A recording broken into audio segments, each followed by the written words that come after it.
Call to order the meeting of the Verona Common Council for Monday, October 13th, 2025 at 7 p.m. We'll begin with the Pledge of Allegiance.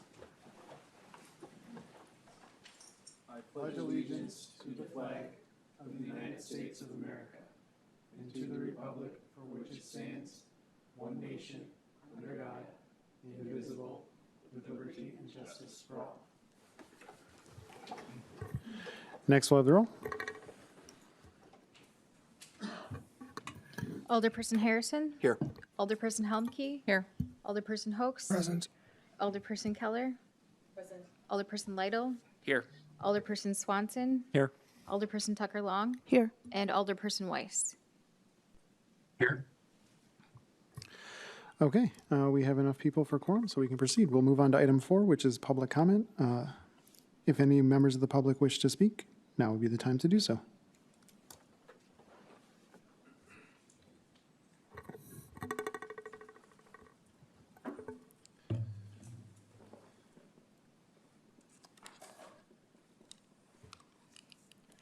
All right, so first of all, I appreciate your time. And to keep me on task, I'm just going to read, and that way I'll get through this quicker. My name is Bob Cravens. I live on Monte Cristo Circle. I have a few comments and concerns regarding two things, which is the process the city uses for zoning changes, and also the Bacchus property development. I have some concerns with that.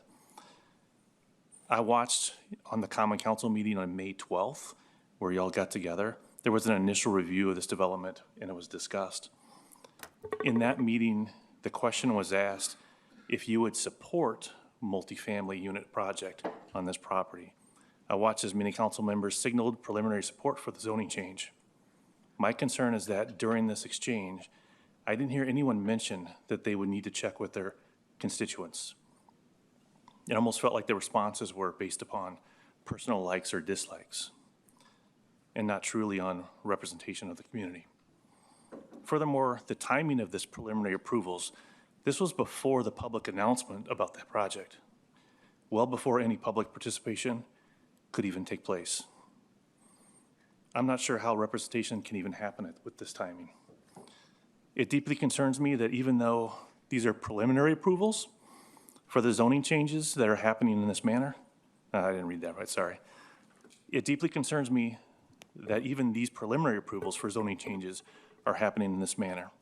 I would have thought the public participation process for these types of changes would have included reaching out to those impacted so that you could better represent your constituents. I've been diving deeper into the Envision Verona project and the survey results associated with that initial phases. It appears to me from that survey, the #1 type of development supported by the community is mid-sized starter homes. In that same survey, apartments, which was included, which I would think includes multifamily units, was #7 on that list. In that same survey, participants raised concerns about too much development and how it's changing Verona's character. Based on the lack of public participation regarding zoning changes and the apparent misalignment between the requested zoning and the zoning supported by the envisioned Verona data, I would ask that the Common Council look into updating the process for making zoning changes. In addition, regarding the Bacchus property development, I would ask that we revisit the proposed zoning change. As a public owner or as a property owner adjacent to the Bacchus property, I can only speak for myself, but I don't really support the multifamily units there. I believe there's already an estimate out there that adjacent properties may lose as much as 10% of their property values. I went on Zillow and I accumulated all those numbers, and that property loss is around $950,000 based upon that 10%. I don't think that a couple of well-placed trees is going to make that much of a difference. In my opinion, we'd ideally follow the survey results and build mid-sized family homes in that area. I appreciate your consideration for these comments, and I'll stick around for any questions. Please feel free to introduce yourselves, and thanks for your time. Thank you.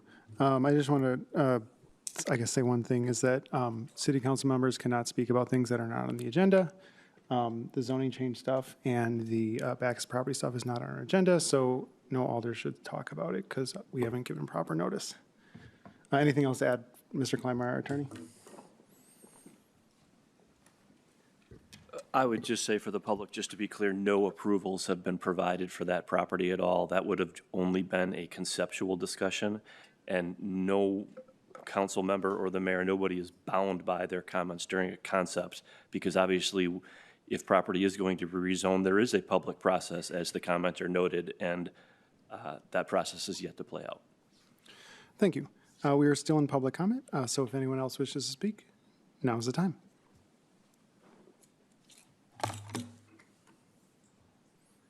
Thank you for signing in.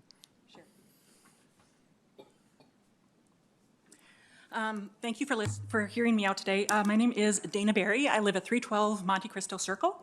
If you know our map, the map of the plan for the Bacchus property, you know that it is directly in our backyard. We have, the proposal is for 260 units to go in less than 100 feet from our property line. If you look at the map, you will see that we have the largest exposure to this project of any of the homeowners in the area.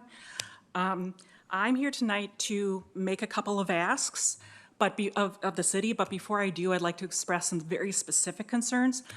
It's my opinion that the homeowners, the Plan Commission, and the City Council has been misled.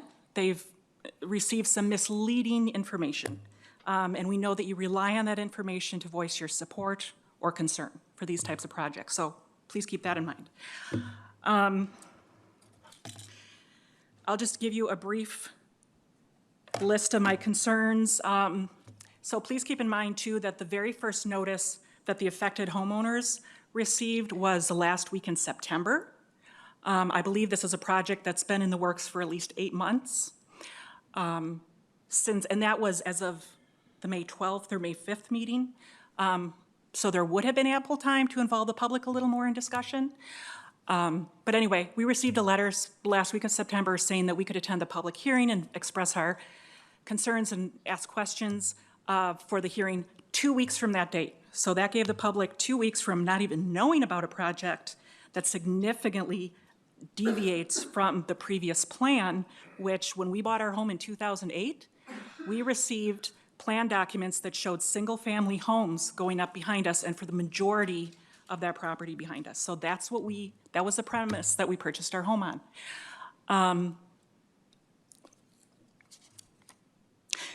And then after that, a vote was scheduled for the Common Council for a week later for this project. So it felt very much like the process was being rushed. My specific concerns about the information presented was, like I said, we didn't receive a letter till September 22nd. I know the developer claims they sent a letter out, and I do know that's a fact based on several people I've spoken with. However, I will swear that I have no recollection of ever receiving that letter.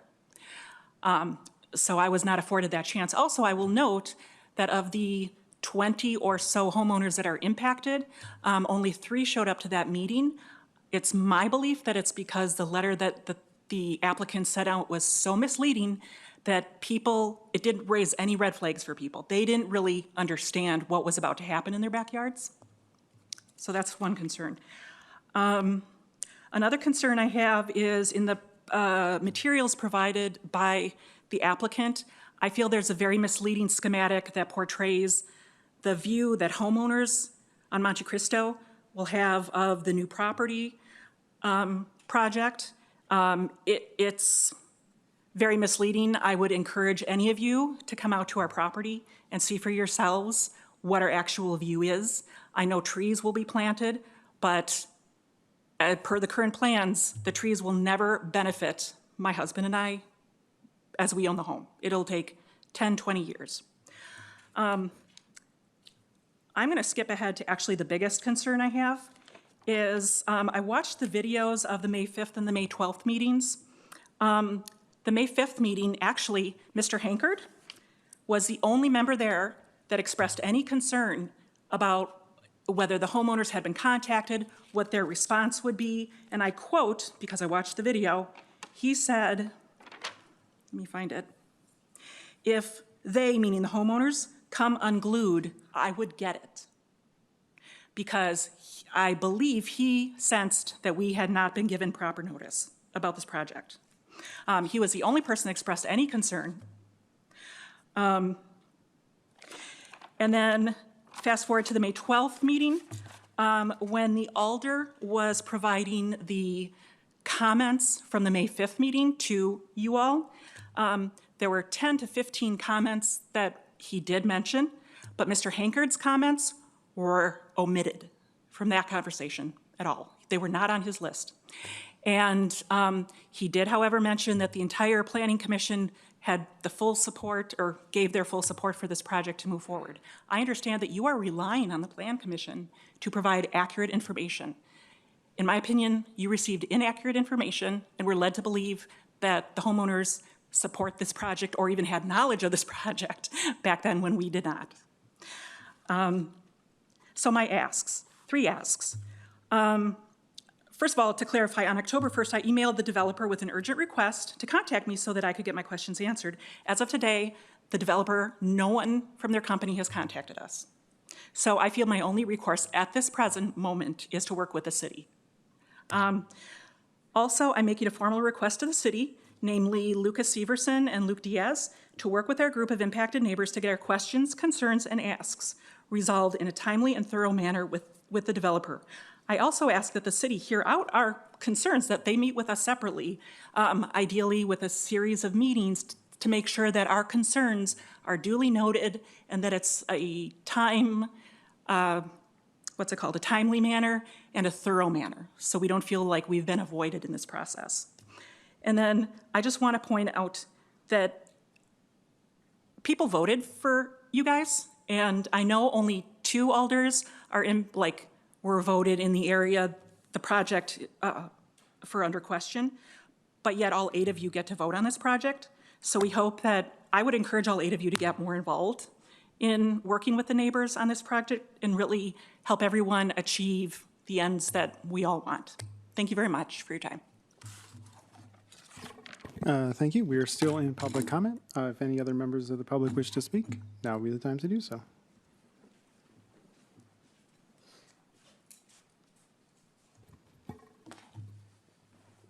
Hello, thanks for your time. My name is Scott Side. I and my wife Kelly live at 308 Monte Cristo Circle. I'm also here to talk about the proposed project on the Bacchus property. And as you can imagine, they've stolen a lot of my thunder already, so I'm going to have to hop around a little bit. But in watching the videos before the Plan Commission and before the Common Council, it almost felt like the whole subject matter was being taken lightly. And I know that's not true, but I know you have a lot on your plates, a lot of projects. There's so much going on. It must be difficult for you to spend enough time on any particular project to really get a good feel for what's going on. So my goal over the next couple of months until decisions begin to be made or recommendations begin to be made is to spend as much time as I can digging deep into this project and figuring out what's going on, why we're here, how it happened, are there alternatives, and what's the best course of action going forward. I guess I want to help you frame the situation in the best way possible so that you can make good, well-informed decisions for all of us. And boy, are we going to be there to help you out with that. A couple of things. There seems to be an assumption when I listened to the comments made during the planning meeting and the council meeting that the Bacchus property is a difficult parcel to develop. And I don't know where that comes from.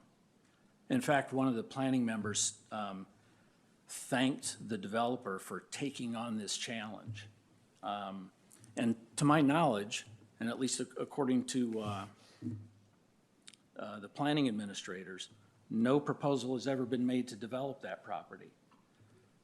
But if you look in the materials that have been submitted by the developer in the document that deals with soil conditions and whether or not it's a good spot to develop, in the middle of that packet beginning at about 33 pages in, and it's a 390-some page document, so there's a lot there. But I read a lot of it. And about 33 pages in, there's a study from 2022 purchased by the owner of that property to see if it was good enough for a single-family home development, whether the soil was right, whether the conditions were correct. And the findings of the experts in that study was, yes, it was in fact suitable for a single-family home neighborhood, which, as Bob and Dana have mentioned, is what we've been relying upon for decades. When we bought our homes, when we made improvements to our homes, and everything else. So it makes me kind of angry, and it's unsettling that it seems like this is a runaway train. But I'm hoping we can pump the brakes on this a little bit and think it through carefully, because this will be devastating to those of us who live there. And I just have a couple of things to show you. I feel like I'm in middle school again. So this is one of the graphics that the developer has presented, okay? This is us supposedly, and this is where the project is going in. All these trees, it's not like that. There's almost nothing there. It's just a few stragglers down here. And just to give you an idea of what single-family homes would look like and what we were expecting, that. Not this monstrosity, not this huge development. We were expecting homes and kids and playgrounds and all that, not this. And that's what we've been relying upon. And that's what we anticipated the city would honor moving forward. One other thing I want to show, this is the soil study that is part of that document that I mentioned, that 300-some page document. This is what the developer or the owner anticipated what that piece would look like. I mean, the proper streets, we've got Blue Ice Pass, we've got the North Street. It's workable. I don't know why they didn't decide to do it, but that's no reason to throw it out the window and green light a huge project that's not necessary, particularly when you got over 1,000 apartment units in the works right now around the area. This isn't necessary. The final thing I'll mention, and this is along Dana's comment about some misleading information and inaccuracies. One of those is the pathetic neighborhood meeting notice that was sent to us. That was it. That wouldn't cause anybody to show up to that meeting. If they were serious about notifying the surrounding owners, there would be a map and it would say, we're gonna build a huge apartment complex just behind your backyard. They didn't do that, and they didn't do it on purpose. Finally, the initial site plan for the project had these apartment buildings closer to our homes on Monte Cristo Circle. And when I saw this revised plan, I thought, wow, that's really nice. They've moved these buildings further away from our homes. But in fact, what they did is they just took this site plan and they moved it north, the whole thing. So this property line right here should be all the way down here. So they're showing this whole thing to be at least 50 feet further away from our homes than it really is. It took me a while to figure that out, but this line should be all the way down here.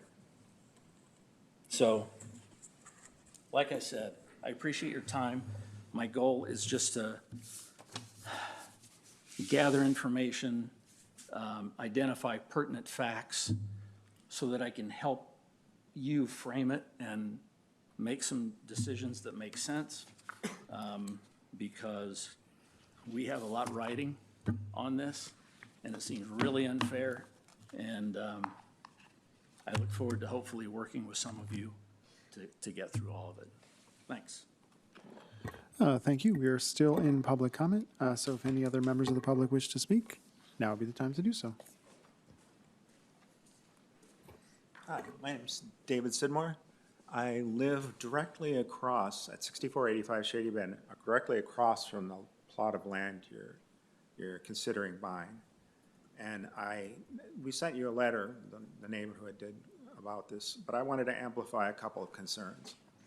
One is that it sounds like a very bad idea to me to have salt trucks and other heavy equipment trying to come off of Highway M, crossing oncoming traffic to get onto Shady Bend. There's no other good way to get there. And that Highway M is pretty busy most of the time. You got people coming from the east side trying to get to Verona. You have people coming from Middleton going to Fitchburg. I think I would urge you to do an assessment of the traffic on that road. I think you'll find out it's going to create a bit of a mess to have a lot of equipment coming on and off of Highway M onto Shady Bend. I don't know that that's been discussed before, but that's my opinion anyway, having come off of Highway M to Shady Bend a lot of times, I mean, having living there. The other thing is that I understand that the original site you were considering for the public works was too close to a well, a public well.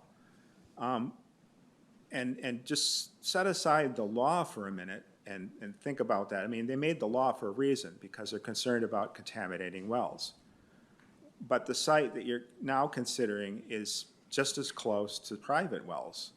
So to me, that doesn't make a whole lot of sense unless you think that I mean, legally you can do it, sure, but it doesn't really make a lot of sense that you're not considering one site because it's too close to a well, but you're going to move another one that's next to a number of private wells.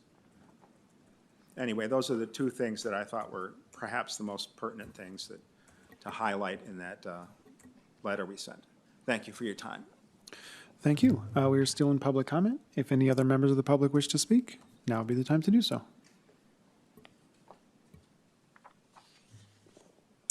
Hello, my name is Janet Nodorf, and I'm from 6415 Shady Bend Road, and I'm here to share our neighborhood concerns about the Public Works facility and the proposed 6500 Shady Bend Road purchase.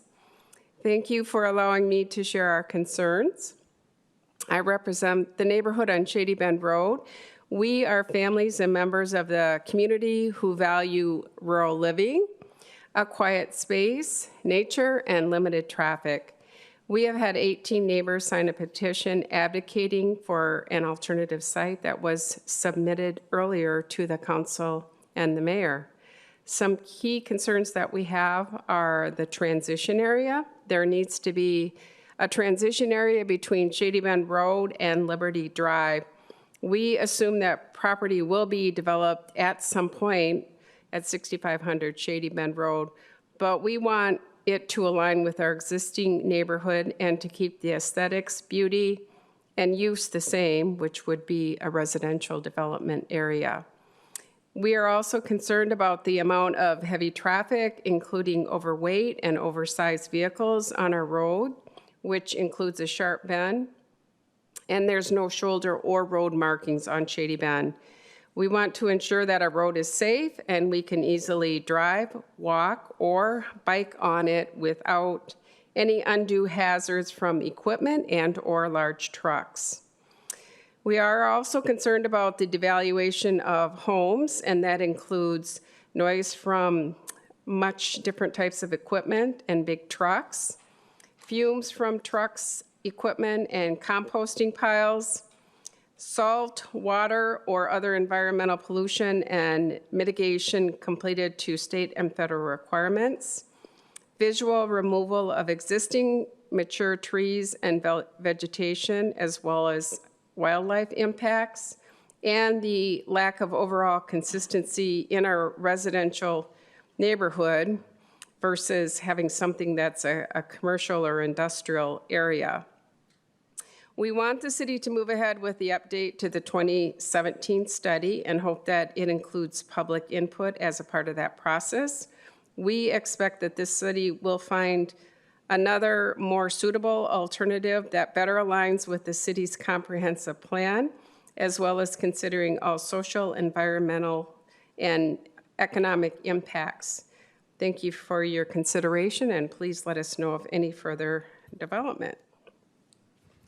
Thank you. We are still in public comment, so if any other members of the public wish to speak, now would be the time to do so. Thank you for signing in.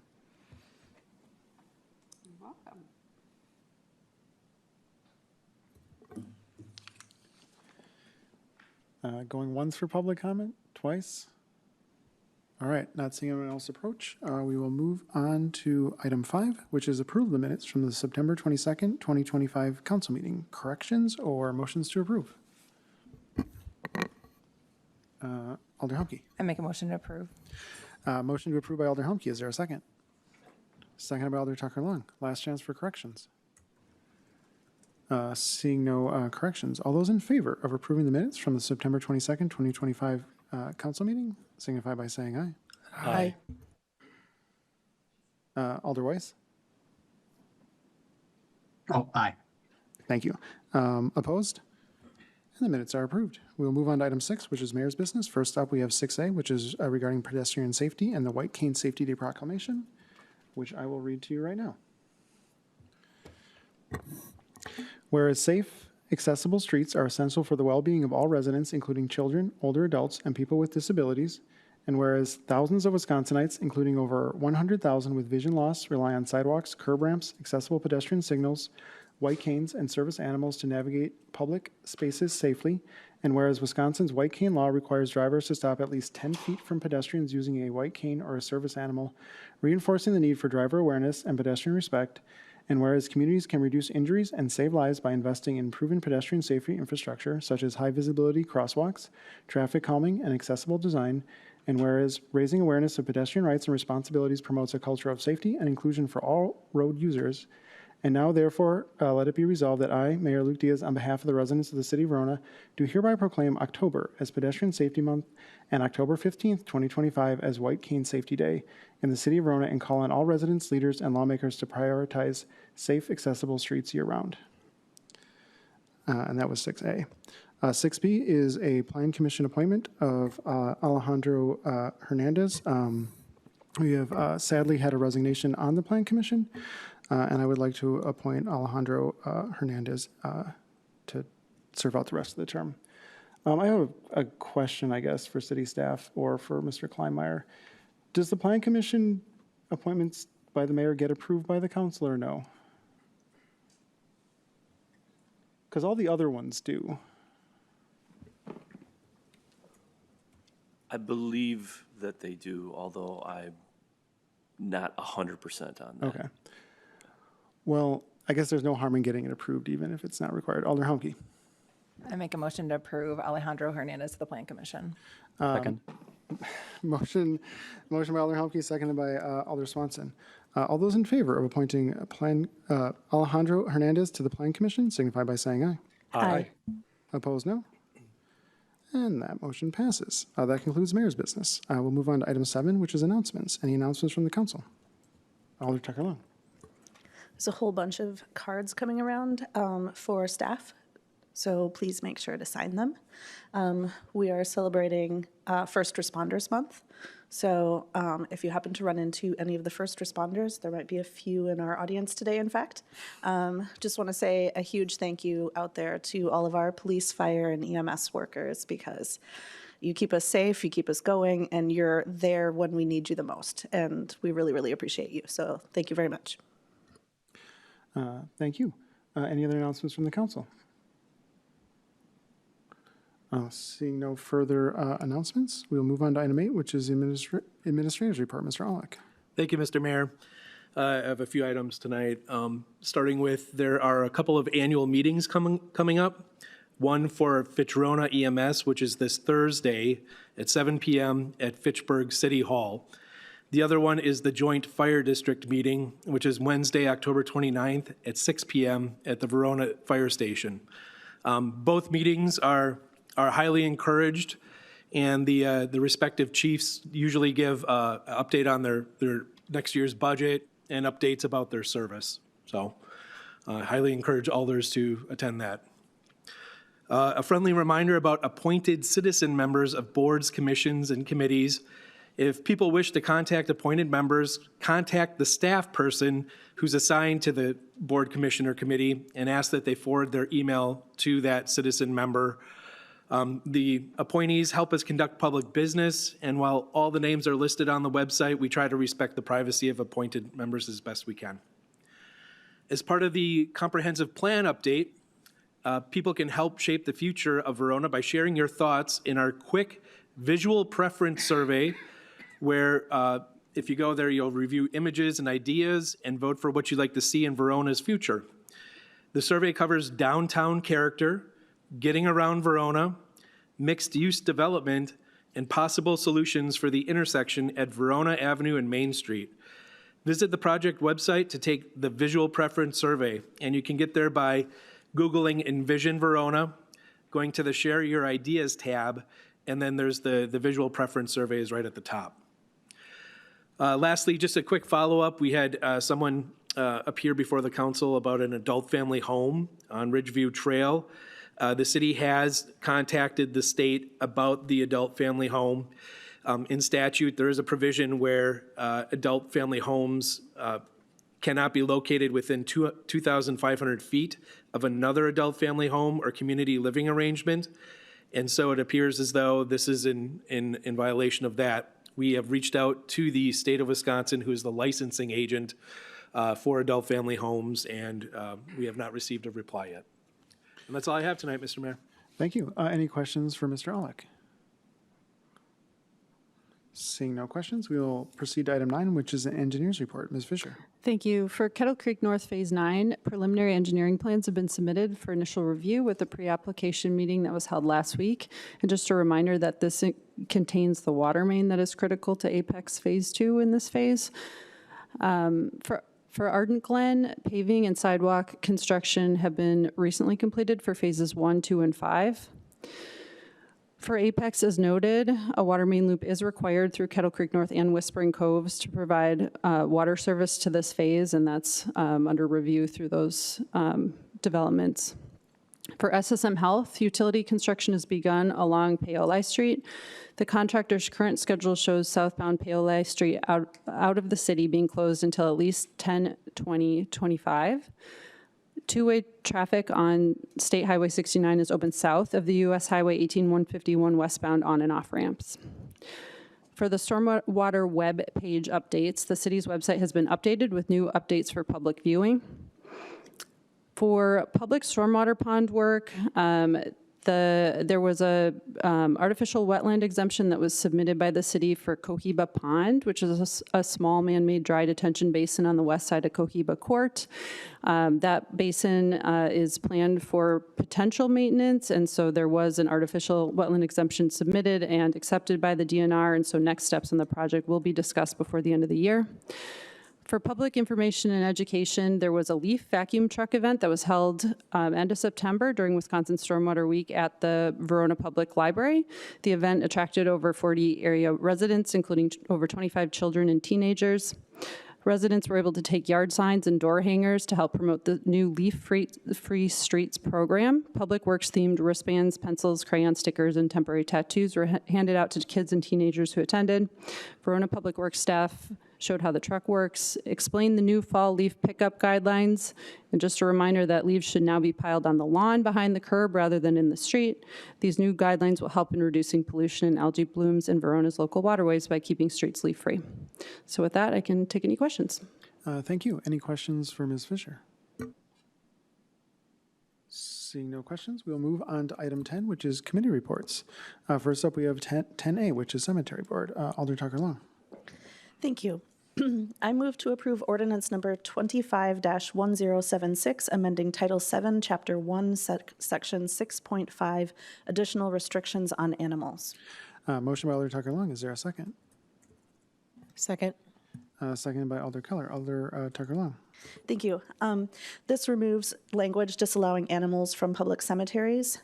This was just one reference that we missed when we updated all the other references last time. So this is just a little bit of cleanup. And the cemetery board unanimously approved this or recommended this for approval. Thank you for that explanation. Questions or comments on this motion? Seeing no further discussion, all those in favor of approving ordinance number 25-1076, amending Title 7, Chapter 2, Section 6.5, additional restrictions on animals, signify by saying aye. Aye. Opposed, no? And that motion passes. Anything further from Cemetery Board? Nothing further. Thank you. With that, we move on to 10B, which is Finance Committee. Alder Humke. Yeah, I move to approve payment of the bills in the amount of $2,215,362.21. Motion by Alder Humke. Is there a second? Second. Second by Alder Harrison. Alder Humke. Yeah, we have a handful of payments tonight. The first is to ACS Holdings LLC for PayGo Developer, the PayGo Developer Agreement in the amount of $113,529. There's payment to AECom for miscellaneous engineering services in the amount of $259,244. A third payment to Kettle North Development for PayGo Developer, the PayGo Developer Agreement in the amount of $521,937. Another payment to McQueen Equipment for the leaf truck in the amount of $322,864. And then the final two are Verona Affordable Housing LLC, a PayGo Developer Agreement for $245,440. And the final one to Verona Schoolyard Development for the PayGo Developer Agreement in the amount of $248,094. Thank you for that explanation. Questions or comments on the motion to pay the bills? Seeing no further discussion, all those in favor of paying the bills in the amount specified signify by saying aye. Aye. Aye. Opposed, no? And that motion passes. Alder Humke. I move to approve the substitution of $30,000 in library impact fees to pay 2025 library debt service payment. Motion by Alder Humke. Is there a second? Second. Seconded by Alder Harrison. Alder Humke. In the past, approximately half of the rental income from the former library was used to offset Verona Public Library debt service payments.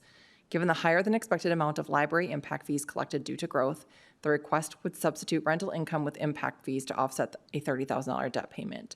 And the rental income could go back into the account applied to future costs associated with renovating the former library into the community center. Thank you for that explanation. Questions or comments on this motion? Seeing no further discussion, all those in favor of substituting $30,000 in the library impact fees to pay the 2025 library debt service payment signify by saying aye. Aye. Aye. Opposed, no? And that motion passes. Alder Humke. I move to approve use of cell tower rent balance not to exceed $33,000 to fix footings at Hometown Junction building. Motion by Alder Humke. Is there a second? Second. Seconded by Alder Lytle. Alder Humke. Yeah, the open air covered portion of the shelter has been gradually sinking over the past 2 years and has sunk approximately 8 inches, resulting in a noticeable dip in the roof line. If left unaddressed, this could lead to further settlement, structural damage to the shelter, and safety concerns for users. Following consultation with staff from J.P. Cullen, 2 repair options were evaluated. One option is to excavate soil around the affected post areas and pour new concrete footings for the posts, and the other option is to install helical piles to support the posts. The helical pile solution is more economical and offers greater long-term stability. If approved, work could begin this year. Staff recommended approving use of cell tower rent, which is overseen by the Parks and Urban Forestry Department, as the funding source to fix the building. Thank you for that explanation. Questions or comments on this motion? I'll just say I know no one's objecting to this, but we do really need to do this because it's going to break if we don't do something soon. All right, seeing no further discussion, all those in favor of approving the use of the cell tower rent balance not to exceed $33,000 to fix the footings at Hometown Junction building signify by saying aye. Aye. Alder Weiss?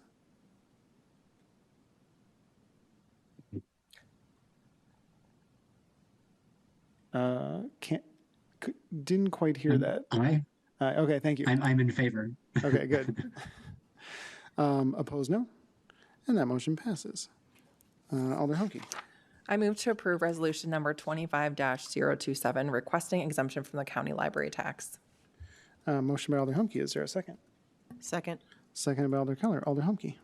This resolution exempts the city of Verona from the county library levy and county library tax. The conditions met to request exemption include the library serving the city of Verona meets the minimum standards of operation established by the Dane County Library Board.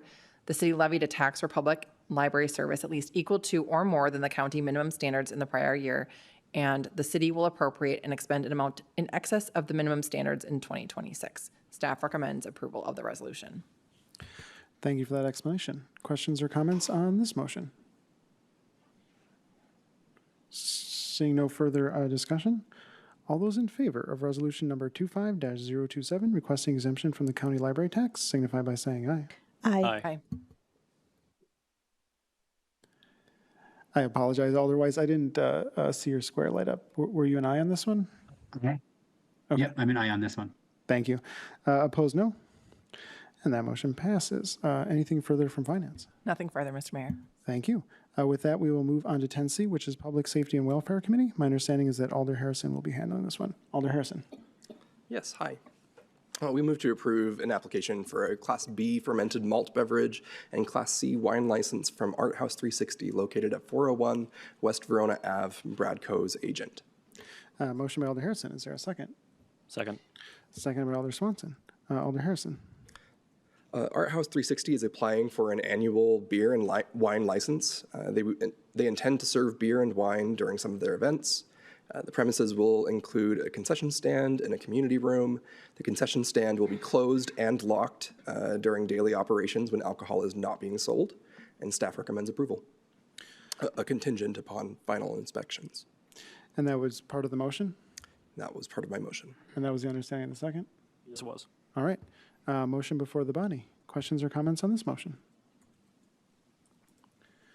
Seeing no further discussion, all those in favor of approving the application for a Class B fermented malt beverage and Class C wine license from the Art House 360 located at 401 West Verona Avenue, Bradco's agent with the contingency specified, signify by saying aye. Aye. Aye. Opposed, no? And that motion passes. Anything further from Public Safety? Nothing further. Excellent. With that, we will move on to 10D, which is Public Works, Sewer, and Water Committee. Alder Tucker Long. Thank you. Can I talk a little before I make the motion, or should I make the motion first and then talk? It is at your discretion. Okay. So we discussed the needs study during Public Works, and one of the things that we discussed was the quote in the packet is for 3 tasks. The first task being updating the old needs study with current information. Step 2 was taking an inventory of properties that are for sale and then making recommendations for which properties we should take a look at. And step 3 was initial designs based on the needs and the property. Right now, Public Works voted to recommend only step 1 of that process. So step 1 would be just for updating the needs study. And the reason we say that is because our Public Works staff has already, and our planning staff have been already evaluating properties that are for sale, and we have a pretty good handle on what's available in the area. But what we really need are updated needs studies. So just to give you a little example of why we need a needs study, the original needs study had allocated about a quarter to a half of an acre for the yard waste drop-off, and we're currently using 5 acres. So as you can see, we've grown a lot in the last almost 10 years since this was done. And so to make sure that we have a really good handle on what we need, the Public Works Committee recommended approval of just task 1. So task 1 would cost $16,105 instead of the $42,000 and some, and would take 6 weeks with a preliminary report being delivered at 4 weeks, and then the finalized report being finished by 6 weeks. So a much, much shorter timeline than the 4 months and significantly cheaper than the $42,000. As for where the money is coming from, there's money in the capital fund that has already been set aside for this design costs, so we do not need to allocate any additional funds. The funds are already there to cover this. So in light of all of that, I move to approve the City of Verona Department of Public Works Garage Facility Planning and Needs Study Update with Barrientos Design and Consulting, Task 1 only, for a sum not to exceed $16,105. Motion by Alder Tucker Long. Is there a second? Second. Second by Alder Keller. Anything else to add, Alder Tucker Long? Just that I'm happy to answer any questions people have. I guess I have one. So then the idea would be then to delay making a purchasing decision on which property is for 4 weeks till we get the study back? Is that kind of the vision? That's my recommendation. Okay. Yep. Okay, but we're just considering the study now, and we'll consider the next item. Right. Okay, The motion is just on the needs study. great. Other questions or comments? Alder Lytle. Thank you. This may have come up in Public Works, but I'm just curious if we've confirmed that the quote stands even if they're only authorized for one task out of the 3 at this point. I see someone who. And if you could introduce yourself too. Sure. Hi, I'm Norman Barrientos, architect, principal at Barrientos Design and Consulting, and we were the architects that did the 2017 Space Needs Study and initial site selection. Yes, I stand by that task 1, 16,000 something. Thank you. Thank you. Yeah. Other questions or comments?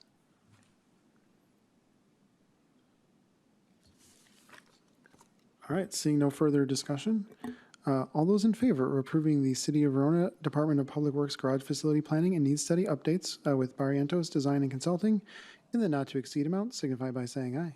Aye. Opposed, no. And that motion passes. Alder Tucker Long.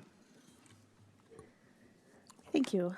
The next item is considering the purchase of property located at 6500 Shady Bend Road or property near well number 6 on Wayland Road for potential future public works use. I would be in favor. Do I need to move to table this or just? I don't think so. I think we can, No. it is on Okay. the agenda so people can discuss it if they so choose. But I Yes. think based on the previous item The that. previous one, yeah. So based on the previous vote, I would move to discuss this after we get the results back from the updated needs study. All right, well, we can still talk about it because it's on the agenda. Does anyone have any questions or comments on this item? Or motions, technically? Wasn't that a motion? Did you intend that as a motion? You said. Oh, did I say? Yeah, I meant it's my preference that we, it was a good motion if you want. The language is appropriate. okay. But you just said we didn't need a movement to not do this? Or do we? Understanding that maybe you did not intend to make a motion, I actually thought that that was very appropriate in light of the discussion that you had. If that's what the council wants to do, what I heard is Okay. move to essentially not make a determination regarding purchasing property until you get the results of the needs analysis. Okay. In that case, I would just like to clarify and officially make a motion that we postpone this until we at least receive the preliminary results, which will be in 4 weeks of the updated needs study. Motion by Alder Tucker Long. Is there a second? Second. Second by Alder Swanson. Motion before the body. Questions or comments on this motion? Alder Humke. Yeah, I just wanted to say I really appreciate the work that has been done to get to this point. I feel like there's been a lot of discussions over the past couple of meetings, and I feel like this is just like such a great movement in the right step to get us to making the decision that we need to make. It's a big purchase, and we want to make sure we're doing what's best for the city, and the constituents are paying taxes here. So appreciate the work, all of you. Thank you. Other questions or comments? Alder Lytle and then myself. Yeah, I know this is tangentially related to the topic of considering the other sites, but I was relieved to see that task 2 includes evaluating properties that are not currently for sale, because I believe that if we were a private developer looking at a site, we wouldn't only consider greenfield sites. And so the potential to redevelop properties that are not currently listed for sale, I think, is an important aspect of this evaluation. So we're not solely considering those properties that are publicly listed. Thank you. I just want to say, yeah, I agree with the delay. It'd be rather silly to spend money on a study and then just ignore it and proceed anyway. But I do think that we do at some point have to make a decision on this, as we've repeatedly noted, and other people have as well. Like, the city's growing. The Public Works Department has outgrown the current facility. We have a lot of space needs, and so we will have to make a big decision, and I hope everyone's ready for it probably next month. Other questions or comments on the motion?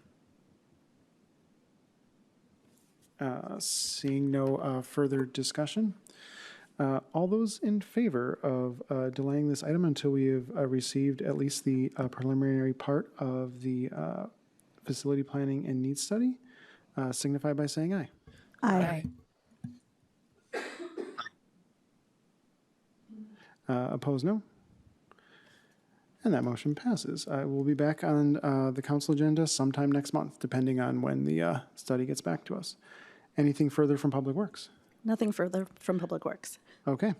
With that, we'll move on to item 11, which is new business. First up, we have 11A, which is a discussion and possible action regarding ordinance number 25-1077, amending Title 10, Chapter 1, Section 28, regarding large vehicle and trailer parking. Alder Tucker Long. So when I was going through the ordinances, I was attempting to find the restrictions on parking, and they reference a section of the zoning code ordinances that was removed during the last zoning rewrite. And so this is just cleaning up that reference to a portion of the code that doesn't exist anymore. So in light of that, I move to approve ordinance number 25-1077, amending Title 10, Chapter 1, Section 28, large vehicle and trailer parking. Motion by Alder Tucker Long. Is there a second? Second. Second by Alder Humke. Anything to add, Alder Tucker Long? Nope. I'll say one thing, which is thank you for going through and catching typos and mistakes. It probably wouldn't cause a problem, but you never know. So it's better just to fix it. Alder Lytle.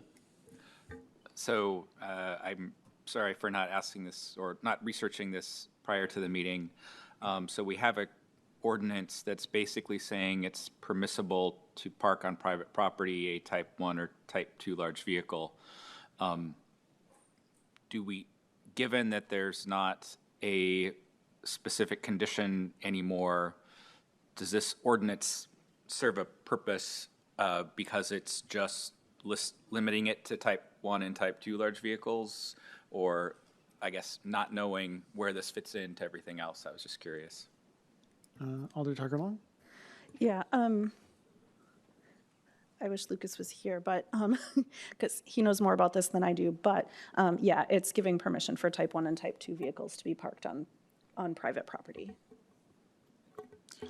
Other questions or comments on the motion?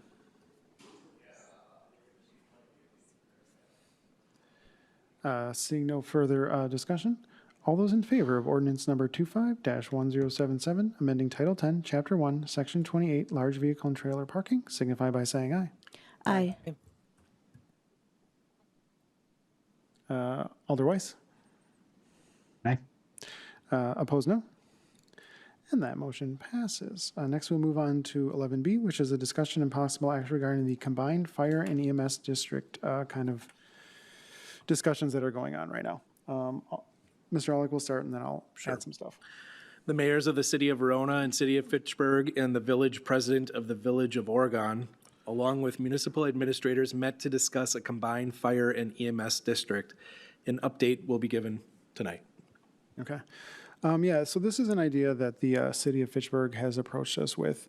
The city of Fitchburg, through various mayors, has long wanted a combined EMS and fire district. And I tend to, I'm not saying that necessarily this district is a good idea, but if you were to go look at the fire department call log, you would see it's repeated medical emergencies over and over and over again. We do need fire trucks because we don't want the city to burn down, but they are super expensive. And so, you know, the idea comes around where maybe we wouldn't necessarily save on operating costs running it a district versus city department, but maybe we'd only need one ladder truck between Fitchburg, Oregon, and Verona, and the ladder trucks are over $1 million. And they keep, inexplicably to me, but they keep going up in price. And like, maybe in a couple of years, people will look at $1 million and think it was cheap for the trucks. So the idea that we could spend a little bit less money on capital costs is really appealing. The state government has also incentivized districts. They offer innovation grants. to get kind of startup costs with the district. It also has a separate levy authority, which could be a good or a bad thing. But that's, I know, something that's really appealing to Fitchburg because they are pretty limited in what they can do with their levy. And so this, the mayor of Fitchburg has, reached out to us because obviously we're right next to them. And then also potentially including the Village of Oregon. There are no solid details right now, other than it seems like it would involve potentially just the cities in the village and some of the towns that are involved in the Fitch-Roane EMS district or the Village of Oregon's current districts would perhaps be contracted services. Although, again, that's a detail that hasn't been finalized either, and it could change. My personal opinion is that I should at least keep talking to them. Obviously, if there was any agreement, it would have to come back and get approved by the council and the Fitchburg Council and the Village Board of Oregon as well. So trust me, I'm very careful. I just always tell people I'm speaking for myself and ultimately would have to get council approval. But I guess I'm wondering, how people feel about it overall, because if people were just dead set against it, I could save myself some time by just not going to those negotiations. But if people are open to it, then I would keep going. And if anyone has any other feedback I should bring to the mayor and the village president, I would also be willing to do that. And also one quick thing. Chief Anderson of the Fitch-Roane EMS is also here, so if you have questions about EMS services, you could ask him as well. Alder Swanson. Thank you, Mr. Mayor. I think that in general, I'd be in favor of exploring the idea of a district that combines services for the 3 locations. I think that providing efficient services for cities and villages of our size is challenging because of the expenses. Like you mentioned, the capital cost of the equipment alone is a really compelling reason to look at ways to share that burden. And it seems like the neighborly thing to do. Alder Humke. I have 2 things. The first one is just in working on the budget this year, it became very obvious the need for something to be at least talking about this, where there was significant requests for fire department staff. And with that request, I'm going to echo what Mayor Luke said about, a lot of those calls are for EMS related. And so how do we kind of navigate that? So to me, this seems like a really great idea.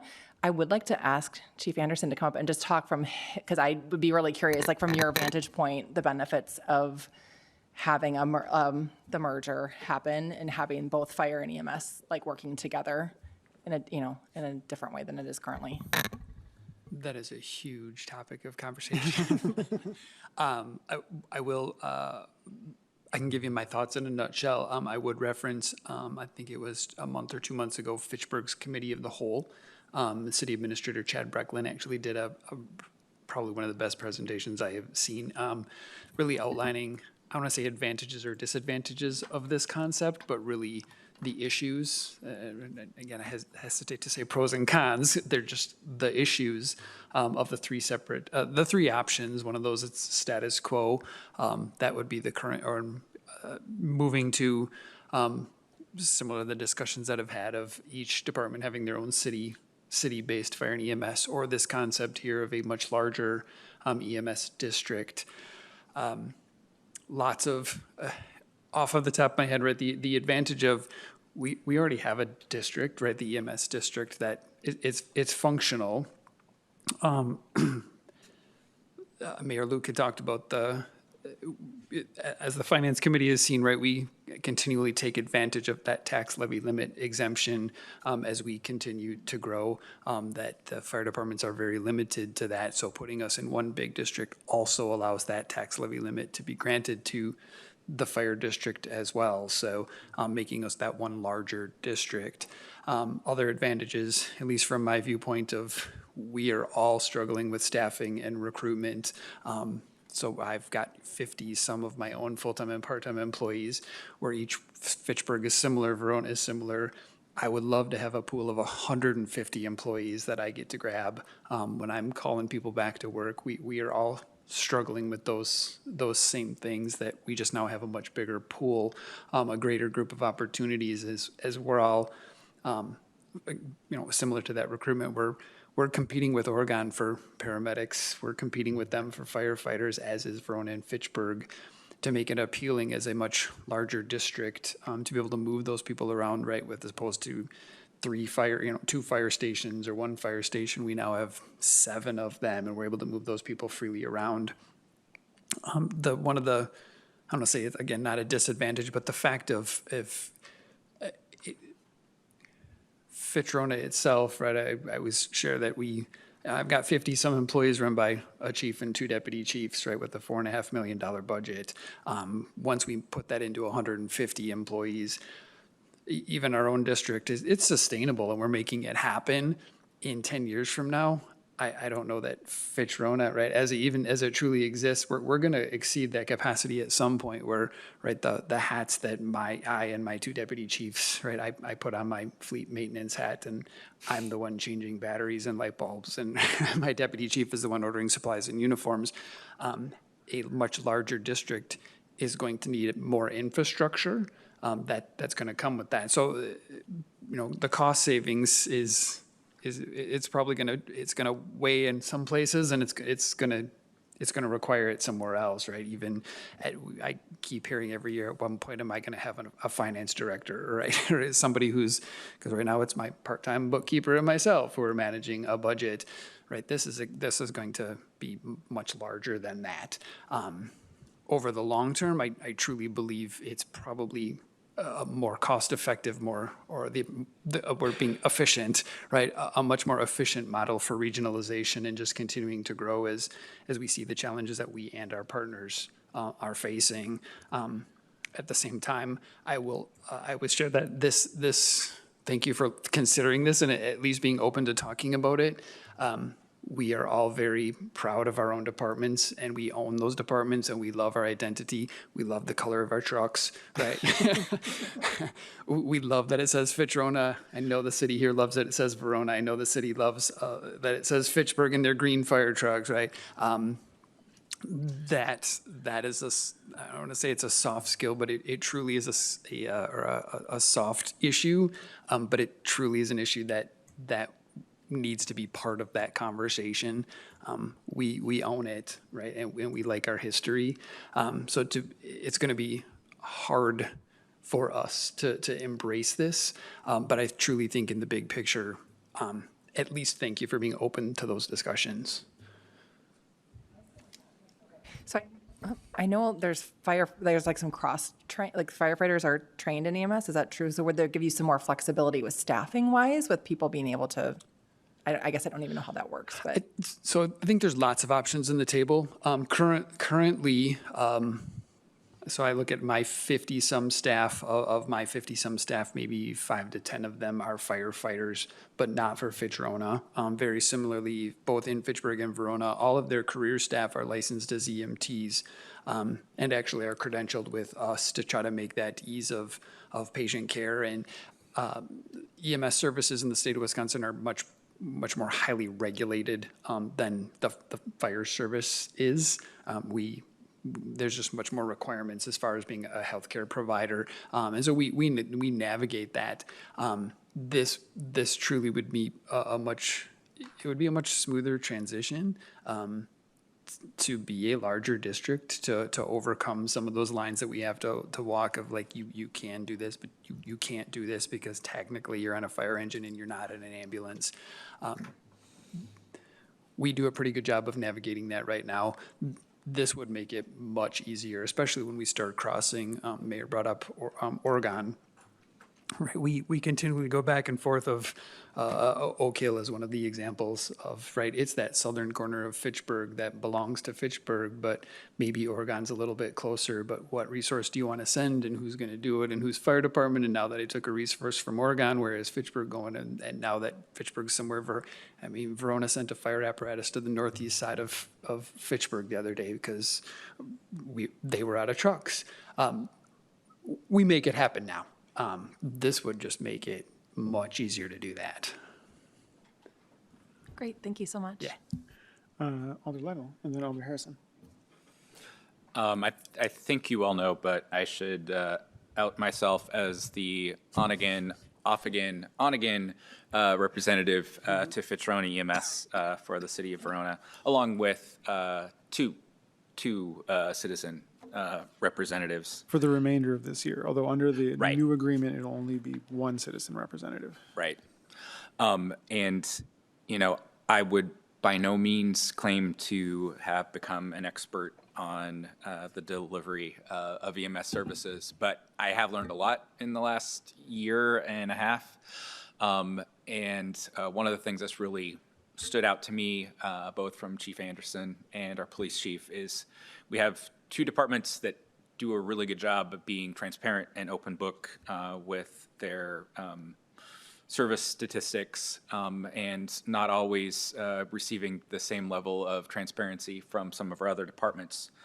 All that being said, I would just reiterate, given these discussions coming up, how helpful it would be for as many of you as possible to attend either in person or virtually both the fire district meeting and the upcoming this Thursday EMS district meeting. So I know the online attendee link was just shared. So if you would like to attend that meeting from the comfort of your own home, please consider that option. But just in general, I think there's a lot to be learned about the intricacies of operating these districts, and I think we'll be better decision makers the more we can learn about it. Thank you. Alder Harrison, and then myself. Okay. I just had a question if there are going to be like changes to the service in any way. Did you cover that in your overview? I missed it if you did. No, I mean, we don't necessarily know what the district would be like. I mean, in theory, it would change for the better, but it's one of those things I think we'd want to be, I guess, careful about. Right. Yeah, and that's what I'm hoping to get a feel for, is if there were any things that we wouldn't be able to deliver as this larger group.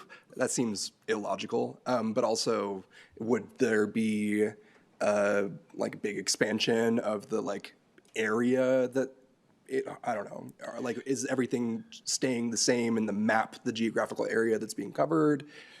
Yeah, I mean, the district would be, it would be an adjustment from having a bunch of individual departments and the Fitch-Run EMS, and it would expand the territory.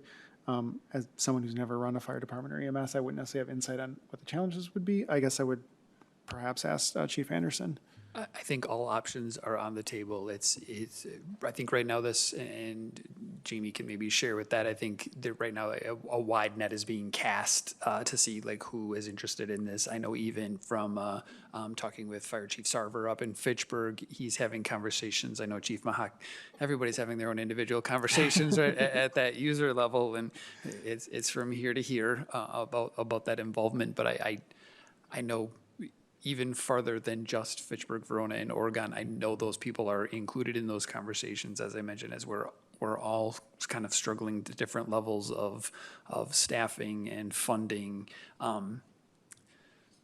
So nobody knows what that footprint will look like. It's kind of who's all involved. One of the things with the potential as a bigger service, both as a fire and EMS district, it does, I think, allow us more options. One of the things we can start to is we could look at tiered response, right? Maybe I have a basic ambulance, maybe I have a paramedic ambulance, maybe we have more basic ambulances and paramedic jump cars. Once we get people and equipment and size and stuff and determine what that good footprint looks like, then I think we can start looking at different options that may make things more cost effective. And a little follow-up question. Have you considered the name Fitch-Ronagon? I, of course, have not. Right. To me, that's what it should be, but. Thank you. Yeah. Yeah, I guess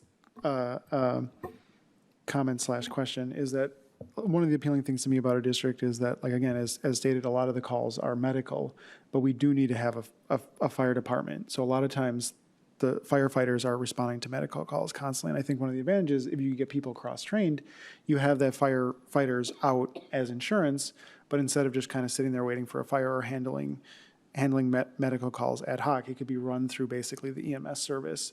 And I think it would allow us to provide better coverage and services to the people in the district. But that leads me to my question for Chief Anderson. Do you think it would be easy to hire people who are cross-trained in both EMS and as firefighters? And loaded questions. That's always been one of, as this conversation, you've been under the EMS commissioner, right? This conversation's been happening for 47 years. One of the going to say yes and no. Both. There are people out there who do look, and I've heard it. I've heard both sides of things. Right, there are people who I'm not from both fire departments saying, right, I want to be both, have the option to be a firefighter or a paramedic. And currently that does not exist in the Fitch-Rona or the Verona Fire, Fitchburg Fire system. They can, but they have to be employed by two different departments, right? So they can go work at a firefighter Monday and Friday and come work for me part-time on Thursdays. So there are people who have stated they have left because they want both options. I am also very hesitant with that. If I look at my 21 full-timers, as I shared the statistics with you earlier, right, of the 21 full-timers I have, 3 of them are firefighters, and that 2 of those people are myself and the deputy chief. Right. So I look at my medics, and I have outstanding medics who would not be employed in this district, right, if they were required to be firefighters and paramedics. So I would always be very, and we're talking very high level conversations here, but I would fight and always be very, very pro.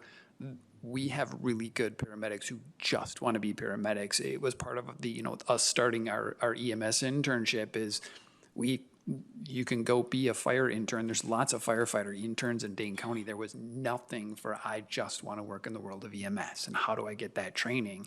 And we've seen that application pool continue to grow because there's people who, I just want to be a paramedic. Not to say that cross-training is not, I don't want to say essential, it's valuable. But I would always caution, I still think that we should just, some concept like this should truly recognize that there are people who just want to be firefighters and are really good at it. And there are people who just want to be paramedics and who are really good at it. And there's people who want to do both. So maintaining that vision, I think, is essential. Thank you. No, that was really helpful because obviously, we can put all this stuff down on paper and make it look good on the spreadsheets, but if you don't have the right people, it's not going to work. And since it's EMS and fire, it has to work. Alder Tucker Long. We talked a little bit about that this might lower our costs to, have a bigger pool of resources. Do we have any sense of what it might do to the other groups that would now be contracting with us? I think it would be too early. Just judging from the town contracting us with fire services, my impression is that they're happy and that I think they're getting a fair deal. Okay. All right. Alder Lytle. Just a quick follow-up. Mentioning the committee of the whole discussion that took place in Fitchburg, I'm not trying to make an excuse for it, but if someone could point or share with the council the link to that recording, and ideally, we can figure it out from the agenda, but roughly where to tune in for that, it would be really helpful. Thank you. Yeah, it's a committee of the whole, so it was just on that topic, so it's easy to find. Although, in my opinion, the Fitchburg website is not as easy to navigate as ours, so I did have a little trouble finding it, so we'll send a link. Other questions or comments on this item? So I guess I would ask the group then, general consensus, we should keep talking to Oregon and Fitchburg? Seeing nodding heads, okay. Unless anyone has anything else for this one, we'll proceed. Okay, not seeing any other discussions, we will move on to 11C, which is a discussion and possible action regarding the TriShaw program at the Verona Senior Center. Mr. Allen. Thank you, Mayor. For the purposes of ensuring the TriShaw program is covered on the city's liability insurance, the city attorney is requesting approval of the TriShaw program at the Senior Center. And he also has an alternate motion than what is listed in the admin memo. So just be aware of that. Mr. Kleinmeyer? So yeah, normally if you have programs at the senior center, I think you probably are aware of them, but they don't come to you for approval. This one is very interesting, very unique, also creates probably some more liability issues for the city than your standard programs, and so I think that's why it's here, whereas you would not have other programs from the senior center come to you. And the motion that I would propose is motion to approve the TriShaw program at the Verona Senior Center contingent on final approval of the participant and pilot waiver forms by the city administrator and city attorney.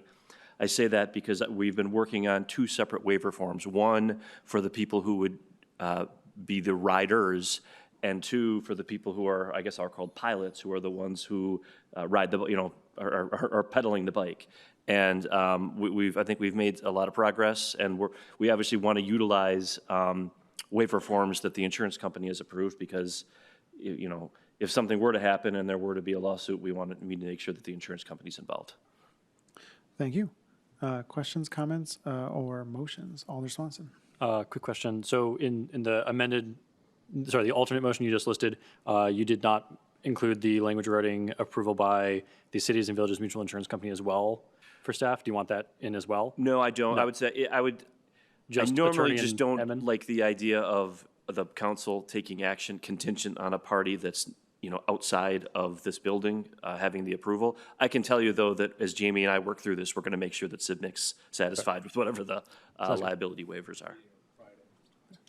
All right, then I will move to approve the Tri-Shot program at the Verona Senior Center contingent on a final approval of the participant and pilot waiver forms by the city attorney and city administrator. Motion by Alder Swanson. Is there a second? Second. Seconded by Alder Humke. Anything to add, Alder Swanson? I mean, I'm excited about the program. I don't know if I'll ever use it, but I don't know. Mobility is so important for some of our most vulnerable populations, and making sure that we do it right and don't get the city sued into a smoking crater seems really important. Motion before the body. Questions or comments on the motion? Seeing no further discussion, all those in favor of approving the Tri-Shot program at the Verona Senior Center with the contingency specified signify by saying aye. Aye. Aye. Opposed, no. And that motion passes. That concludes item 11, no business. We'll move on to item 12, which is old business. We have one item, which is 12A, a discussion and possible action regarding the development agreement with Argus Apartments Affordable Housing Project. Mr. Aulick. Thank you, Mr. Mayor. We have Sean O'Brien here tonight of North Point, who will give a brief presentation and be on hand to answer questions. And you also have this notice as a closed session notice in case you'd like to go into closed session. Which means we don't have to go into closed session. We're probably at the point now where we can handle an open session. Mr. O'Brien? Hey, good evening, everyone. If anyone wants to guru update, just let me know. But anyway, I'll skip over that. I don't really have much of a formal presentation for tonight. The last go around, we submitted some red line comments. It is not. How about now? Okay, so I don't have a formal presentation. Microphone on. Oh, can you hear me, Chris? Oh, now I can. Now I can. Okay. Okay. Apologies. So we had submitted a red line back, City Council at their last meeting, reviewed that, submitted some comments back to us. We went through that again and hopefully, made some final changes that the city feels comfortable with accepting. The goal of these changes were to, get to a point where we believe we'll have a successful and financially feasible project by also making sure that it's very clear in the agreement what the expectations are from the city and from our perspective as we go out. Next step for this project will be to, work with the tax credit investor to purchase the tax credits that WIDA has allocated.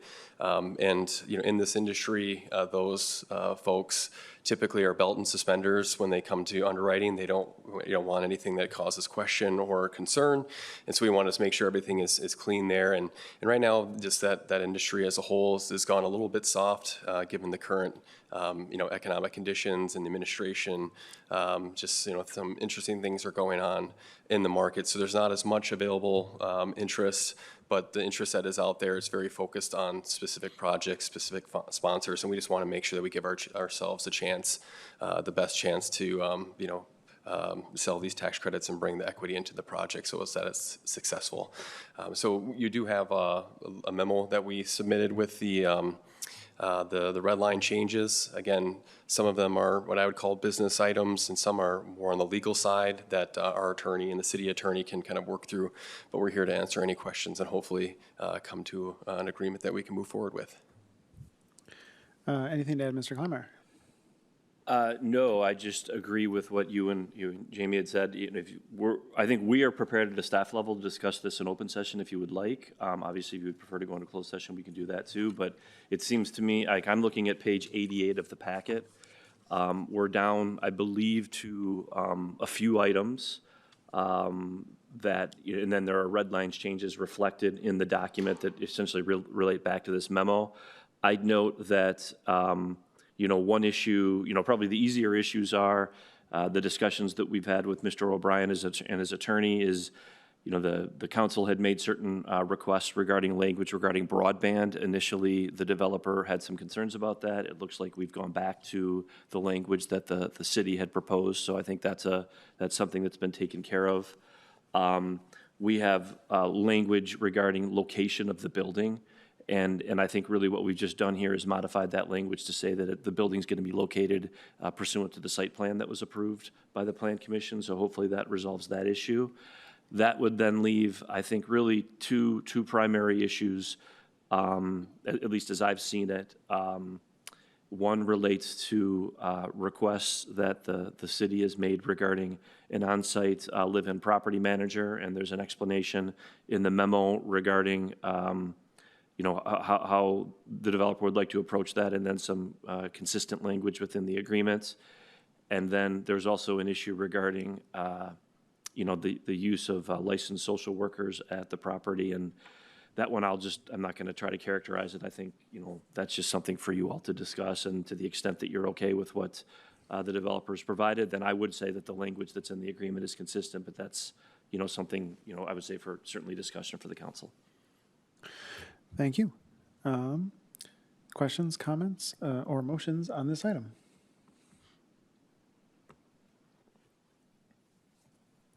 Alder Swanson. I just want to thank Mr. O'Brien for continuing to work with us on this project. I know that, when you came to us with this first, I think there was a lot of excitement for it, and I think that there is still a lot of excitement for the project. And I can't speak for anyone else, but I'm excited that it feels like we are nearing, being done and getting it built, because I think that this will serve our community well. And I also want to extend my appreciation for meeting our goal, our request regarding the broadband internet supply. And I think that a lot of the other things seem in line with sort of my understanding of our expectations based on our discussions. Other questions or comments or motions? Alder Keller and then myself. As someone who works for a telecommunications provider for her day job, I just wanted to say thank you as well for meeting us on the internet ask. It is the federal minimum that providers are being asked to provide to their customers. So I think it's a great step for providing the connectivity that folks are going to need for job hunting, life, everything. So thank you so much. Calling on myself. This is, I guess, a question for Mr. Kleinmeyer. You weren't in on the discussions where we talked about the on-site live-in property manager stuff, and I've read the red response as well. Do you believe what's in there is adequate for kind of what you perceive as the intent of myself and the council? I do. I mean, I think really as I read the new language, the intent is to have someone there quite a bit, and if not there, the ability to get there rather quickly.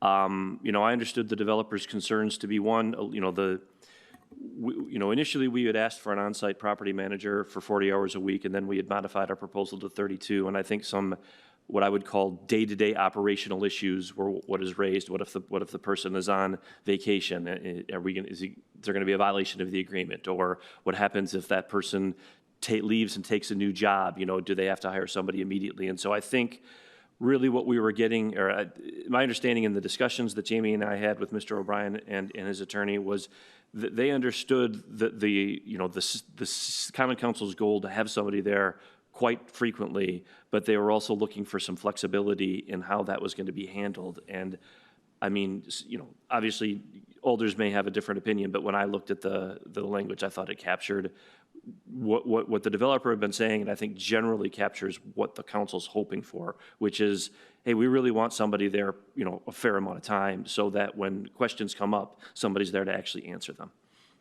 Thank you. Yeah, I guess I would add on to that. This was the biggest one for me just because this isn't exclusive to affordable housing developments. I think it's just true of multifamily in general. It's like you need someone on site who's kind of watching things. When we've had problems in the past with either police involvement or other issues, it's generally there's no one on site and there's an out of town property owner, and they basically can just shrug at the police or at the city concerns, and it's hard for them, or it's hard for us to get in front of them and bring it to their attention. So I'm not saying that Mr. O'Brien's company is going to do a bad job or whatever, but this is just something I'd like to see in multifamily in general, just because we've had problems in the past when there isn't someone keeping track of things. So I'm glad it's still in. Can I respond to that? No, sorry. Oh, good? No, Okay. it wasn't a question. It was Okay. a statement. I just was going to, add some, but that's fine. Other questions or comments from the council? Alder Tucker Long, or motions? So I'm fine with all of the changes. The only one I have a little bit of concern about is the services. I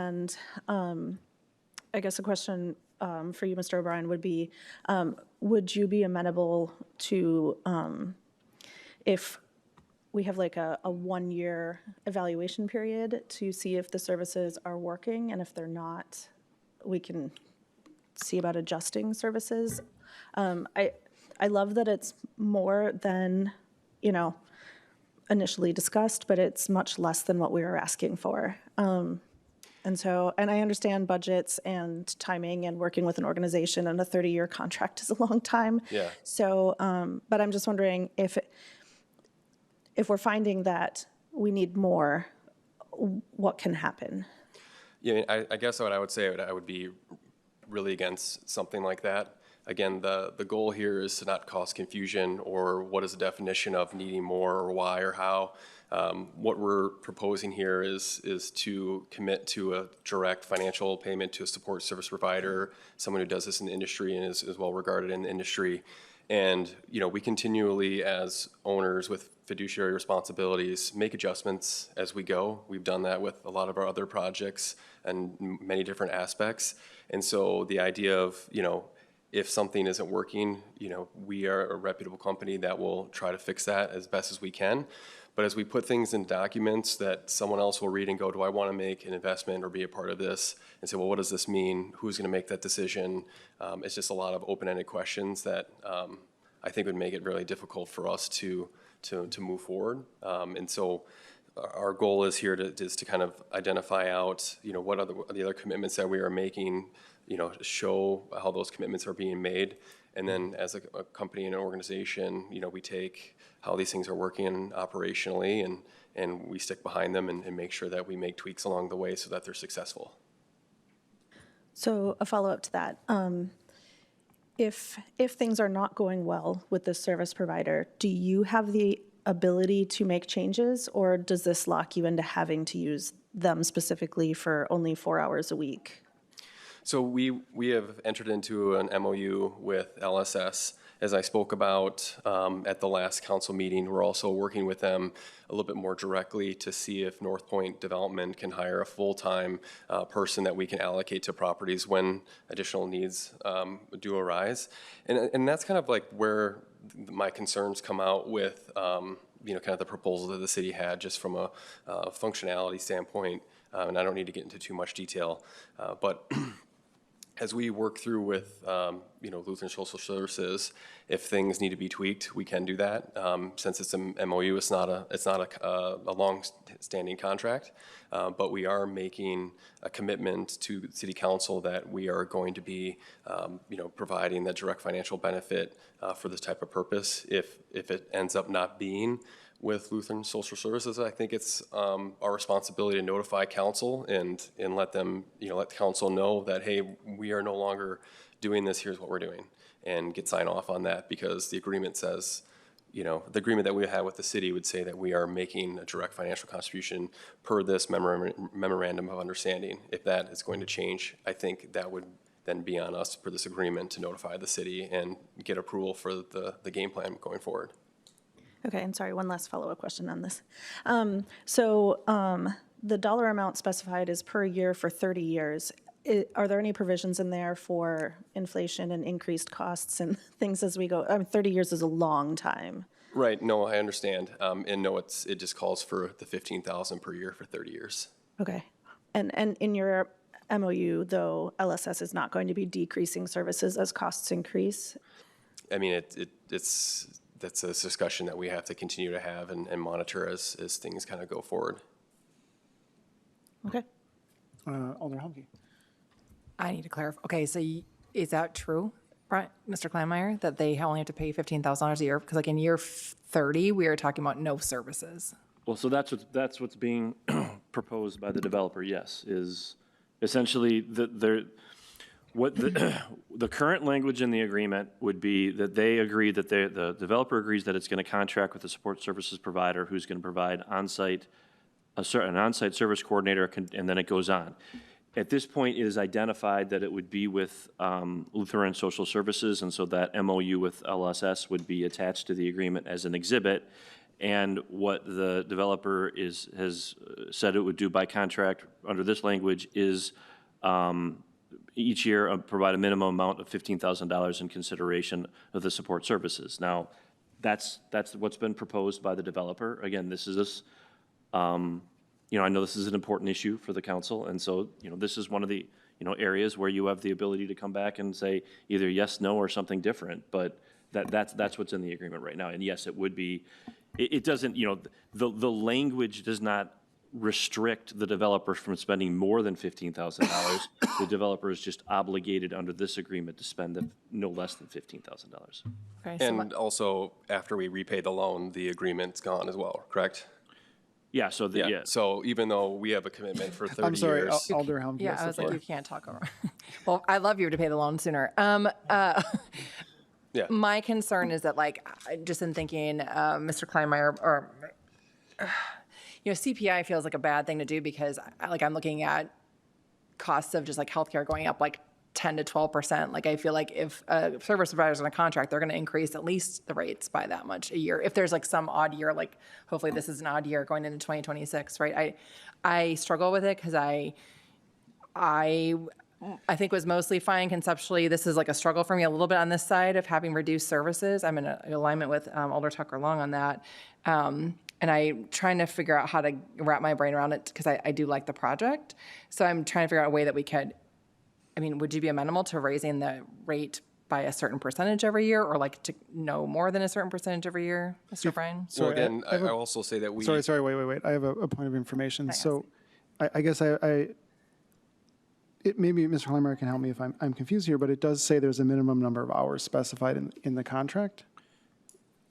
If costs tripled, they'd still have to provide the minimum number of hours. So I just want to make sure I'm understanding. we don't have a minimum number of hours as of right now. Again, this is a negotiating point right now if the council wants to pursue it. Okay. In our agreement, we don't have a specific number of hours that are identified. I believe that there is a specific number of hours that are identified in the MOU right now with LSS, but to the extent that again, I'm looking at the bottom of page, within the packet, page 93, bottom of page 93, top of page 94. I don't believe that at this point, the agreement talks about a minimum number of hours for us. If you want to have that identified, that's something that we would need to modify the language. Gotcha. Okay, sorry. Alder Humke, but I guess what I was trying to get at is that if the number of hours are more important, then we could just say it's got to be 16 hours or whatever we want it to be. I would agree with, that would be my preference. Also, Mr. Kleinmeyer, how enforcement-wise, if we have, I don't know how, so the reason that I was specific about this is because there's another property that we just want to make sure that we aren't replicating potential. We just want to provide enough services that people that live in this building feel like they are supported. And so what if, how, is there any level of if we wanted to change this at all, or I think this is getting to what Alder Tucker Long is saying, if it's not working, there's no identifying factors, right, in this current language about how to identify if it's quote unquote not working, or we feel like it's not working. Yeah, I mean, that's a pretty, so an objective criteria here is the developers agreeing that they're going to contract with a support services provider. If they don't have a contract with the support services provider, that would technically be a violation of the agreement.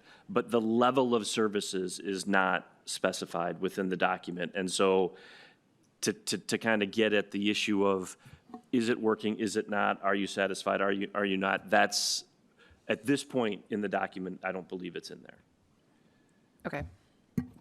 Can I make a comment? No, I'm sorry, it wasn't, no question. We can't allow people from the audience to interject. It can be questions only, but if you could interject from the audience, then anyone in the room could interject, and we But wouldn't I be able do to believe proceed. it was asked about inflation and amount of costs. I did ask him about that. Fair is fair, okay. Okay, so in our agreement with LSS that we made as a commitment to WIDA, we specified $13,000 a year.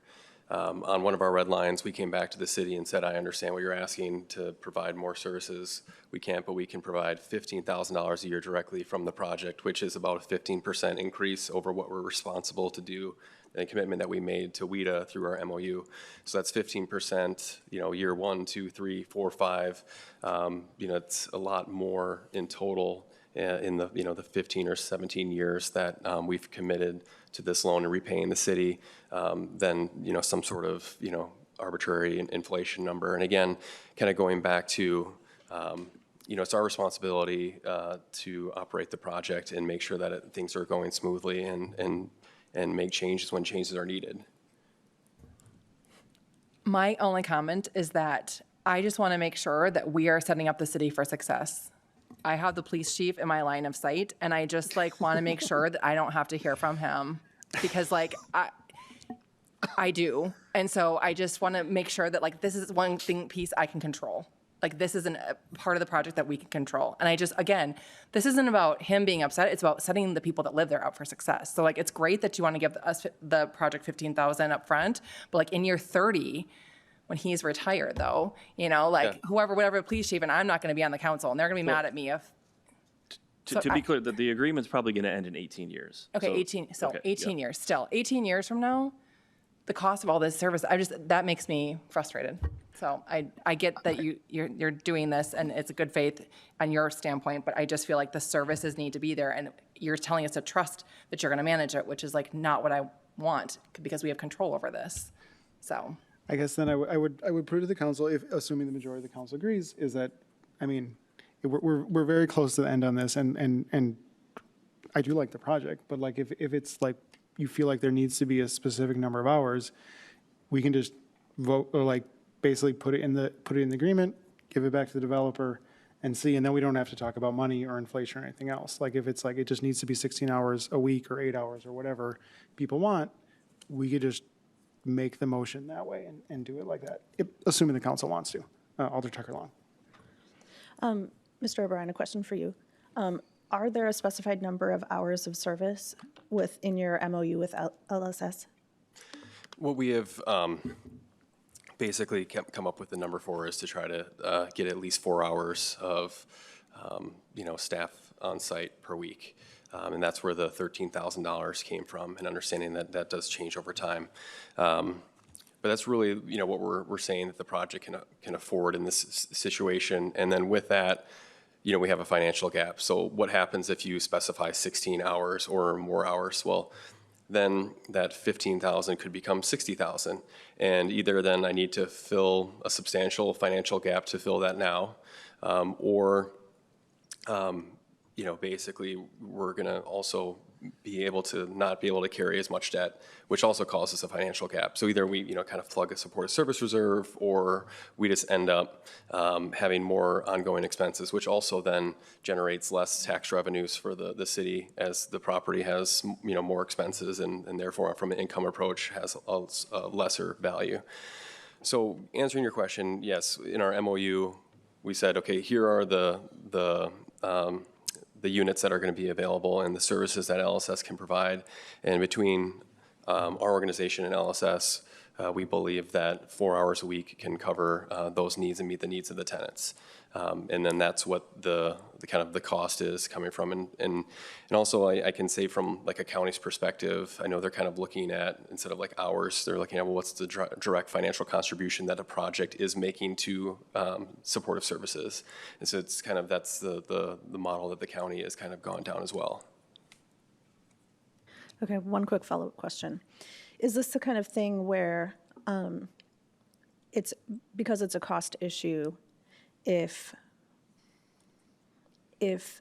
there was additional funding available, it's something you could do? So in the in the memo that I sent last time, what I had mentioned was we would increase our supportive service direct financial contribution from 13 to 15,000, and then we would guarantee that we would defer at least 50% of our developer fee, instead of basically defer at least 50% or greater of our developer fee, and put more into supportive service, whether it be a reserve or some sort of other function, which so some of that language I did pass along to the city attorney. Whereas if we end up finding other sources, or if we end up, being able to support more, that it's not like a financial contribution that's coming to the development group, that we're going to try to put this back into the project. And that's always kind of been our intentions, is how do we make this project better? And I think I even put in the memo that we had applied for an EV grant. So I mean, this is what we do. We're trying, if we're able to successfully, get other resources, those are going to go back to the project, and understandably, it would go into the supportive service piece. But as of now, kind of where we're at, we're not there. Okay, and the MOU that we have from you lists $13,000. Correct. Okay. But in the agreement, we are committing into the agreement with the city 15,000. Okay, and will that the additional 2,000, will that be going into LSS as well, or is that going somewhere else? Or That would go to LSS. It would, as a okay. direct financial contribution for supportive services. Okay. I guess just to give my 2 cents to the rest of the council, I mean, I would love to have more hours, but hours are expensive, and 4 hours per week is significantly more than, 4 hours a quarter on some of the other things that we've seen. So it is a significant increase. So I think I would be okay with that, as long as the MOU continues to contain the 4 hours a week. Okay. I guess a question for Mr. Kleinmeyer on that. We need to put the 4 hours in the agreement then too. Okay. So for example, right now, I'm looking at page 93. It says contract with a supportive services provider who will provide an on-site service coordinator to conduct individualized one-to-one supportive services, and will establish open office hours at the on-site supportive services office. You'd want to add at least 4 hours a week, because while the LSS agreement is more as an exhibit, it's an example. If now, I mean, basically what's being agreed to in our agreement is a contract for those services, and then the other objective analysis is the $15,000. If you want 4 hours a week, the fact that it's in the LSS agreement, if all of a sudden the developer needs to contract with somebody else moving forward, they're not going to be bound by those 4 hours. So if the 4 hours are 4 hours a week are very important, we want to put that specifically in our agreement. Okay, and I'm wondering, Mr. O'Brien, if you can respond to that idea. That works. Okay. I mean, that's the intent, right? Right. And it's not, hey, let's, break off this MOU with LSS 1 year in and, pay, some family member that started a supportive service, company $15,000. So, I think that's fine. Oh, and to be honest, I wasn't suggesting that you were going to do anything no, inappropriate. fair. No, I hear what you're saying. It's a big issue for you all, and we need specificity in our agreement then. The intent is to have someone there on a weekly basis to be available. So that works. And the goal will be to have it be more than 4 hours if we can get there. Okay. In that case, I would like to move that we approve the development agreement for the Argus Apartments Affordable Housing Project, subject to final review and approval by the city administrator and city attorney, with the addition to include 4 hours on site, How about at least 4 hours? at on least 4 hours on site in the supportive services section. Okay. Yep, we know. I know where you're talking about, if everyone else does. Okay. Motion by Alder Tucker Long. Is there a second? Second. Second by Alder Harrison. Motion before the body. Questions or comments on the motion? Alder Lytle. I guess I would feel more comfortable voting on this, especially given that Chief Dresser's stuck around as long as he has, to you providing your perspective on how on-site support services may or may not assist you with the important work that you and your folks are supposed to provide. And if you'd prefer to expand on that beyond just the support services, I'd love to hear that as well. Sure. I don't know much about this project. It is on, yeah. I'll get a little closer.